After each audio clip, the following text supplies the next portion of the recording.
सबसे पहले बात करेंगे तीन खबर सबकी नजर में। दिल्ली की जहां अध्यादेश पर लामबंदी यानी दिल्ली में अफसरों के ट्रांसफर पोस्टिंग मुद्दे पर सुप्रीम कोर्ट के फैसले के बाद केंद्र सरकार अध्यादेश लेकर आई। दिल्ली की आम आदमी पार्टी इसका विरोध कर रही है। वहीं मुख्यमंत्री अरविंद केजरीवाल इस अध्यादेश के विरोध में विपक्षी दलों के समर्थन के लिए उनके नेताओं से मिल रहे हैं। केंद्र सरकार के अध्यादेश को लेकर दिल्ली के मुख्यमंत्री अरविंद केजरीवाल ने पश्चिम बंगाल की मुख्यमंत्री ममता बनर्जी से मुलाकात की। अब इस दौरान पंजाब के मुख्यमंत्री भगवंत मान, दिल्ली सरकार में कैबिनेट मंत्री हैं अतिशी, सांसद संजय सिंह, राघव चड्ढा भी मौजूद रहे। मुंबई में उद्धव ठाकरे से आज उनकी मुलाकात होनी है। गुरुवार को एनसीपी प्रमुख शरद पवार से उनकी मीटिंग होनी है। इससे पहले सोमवार को कांग्रेस ने केजरीवाल का समर्थन किया था। कांग्रेस महासचिव केसी वेणुगोपाल ने कहा था कि संसद के मानसून सत्र में अगर केंद्र सरकार अध्यादेश पर बिल लाती है तो हम इसका विरोध करेंगे। वहीं मीटिंग के बाद अरविंद केजरीवाल ने कहा कि जहां बीजेपी सरकार नहीं होती वहां राज्यपाल के जरिए शासन चलाया जाता है। केजरीवाल ने भी दावा कर दिया, हमारी सरकार को काम करने नहीं दिया जा रहा, ऐसे में इस अहंकारी सरकार को हटाना जरूरी है।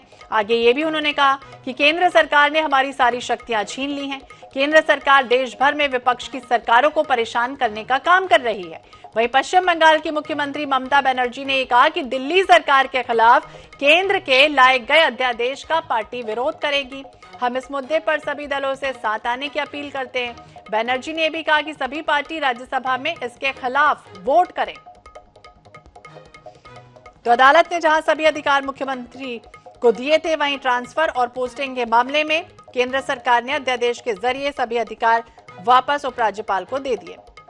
वरिष्ठ पत्रकार प्रेम कुमार जी हमारे साथ जुड़ गए हैं। प्रेम कुमार जी, बहुत बहुत स्वागत है आपका INH 24/7 पर। और सवाल यही कि जिस तरह से जनता के द्वारा जनता से चुनी गई सरकार को जिस तरह से अधिकार मिलने चाहिए वो अधिकार उन्हें नहीं मिल रहे हैं, अरविंद केजरीवाल ये कह रहे हैं, और दूसरी तरफ केंद्र जिस तरह से अध्यादेश ला रही है, उपराज्यपाल को जो है सारे अधिकार देने की बात सामने आ रही है, किस रूप में देखते हैं इसको?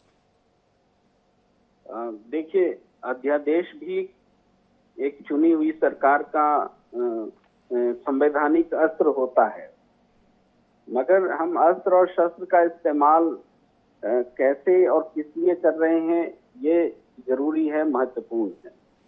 अभी जिस तरीके से दिल्ली अध्यादेश को लेकर के देश में लामबंदी हो रही है, वो वास्तव में 2024 में नरेंद्र मोदी और बीजेपी के समांतर जो सियासत है उस जगह में उस स्पेस को भरने के लिए एक बड़े स्टेप के तौर पर इसको देख सकते हैं। ये एक अवसर है जिसमें कि ममता बनर्जी ने कहा है कि 2024 से पहले का यह सेमीफाइनल होगा।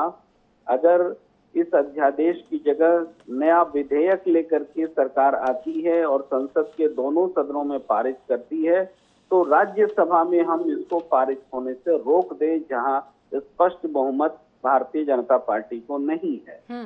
हालांकि बहुत कम का फासला है, और लेकिन फिर भी जब एक वोट से भारतीय जनता पार्टी की सरकार गिर गई थी तो राज्यसभा में इस विधेयक को पारित होने देने से भी रोका जा सकता है।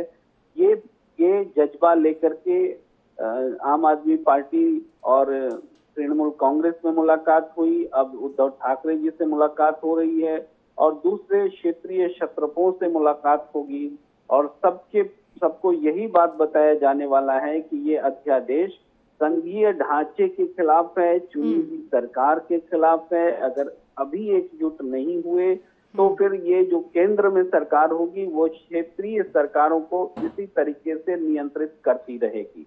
तो एक बड़े उद्देश्य के साथ विपक्ष का स्पेस भरने के लिए एक बड़ी राजनीतिक पहल भी है और एक जरूरत भी है। आप देखेंगे कि कांग्रेस अभी इंतजार कर रही है, उनका नैतिक समर्थन जरूर है, लेकिन राज्यसभा में वो समर्थन देगी या नहीं देगी इस बारे में स्पष्ट रूप से कांग्रेस की तरफ से कुछ भी नहीं कहा गया है।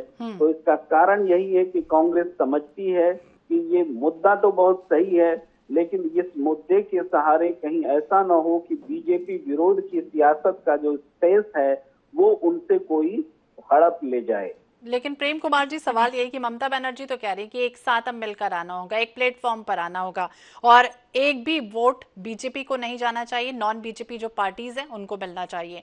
केसी वेणुगोपाल भी कह रहे हैं कि चर्चा करेंगे, बातचीत करेंगे, उसके बाद हल निकलेगा। और अभी अपडेट हम आपको बता देते हैं, उद्धव ठाकरे से भी मुलाकात चल रही है अरविंद केजरीवाल की। उम्मीद क्या की जाए? हर बार विपक्ष एक साथ खड़ा हो जाता है, एक मंच पर आ जाता है, लेकिन फिर कुछ ऐसी फूट पड़ती है कि फिर बिखराव आ जाता है। अब मैंने दोनों बातें कही हैं आपको। एक तो ये मुद्दा क्षेत्रीय दलों के लिए जो सरकार में है उनके लिए बहुत महत्वपूर्ण है, जो सरकार में आने वाले हैं उनके लिए महत्वपूर्ण है, क्योंकि केंद्र सरकार संघीय ढांचे में अपने प्रभुत्व को स्थापित कर रही है और उस यहाँ तक कि सुप्रीम कोर्ट में लड़ाई जीतने के बाद भी केंद्र सरकार उसको मानने के लिए तैयार नहीं है।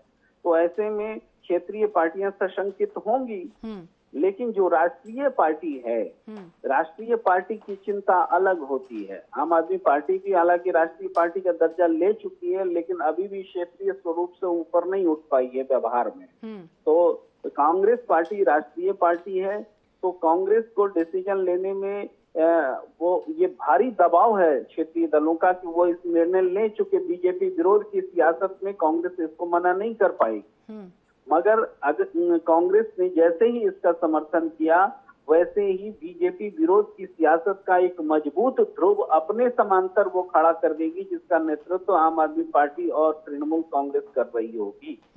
यही वो राजनीतिक व्यवस्था है जिसके कारण कांग्रेस इसमें वक्त ले रही है सोचने के लिए। तो वक्त ले रही है और अब केजरीवाल सरकार भी यही चाहती कि किसी तरह से अध्यादेश को रोका जाए। क्या सफल हो पाएगी? और ये मुलाकातों का जो दौर चल रहा है वो कितना सफल होगा, सार्थक होगा, आने वाले समय में दिखाई देगा। बहुत बहुत शुक्रिया प्रेम कुमार जी बातचीत करने।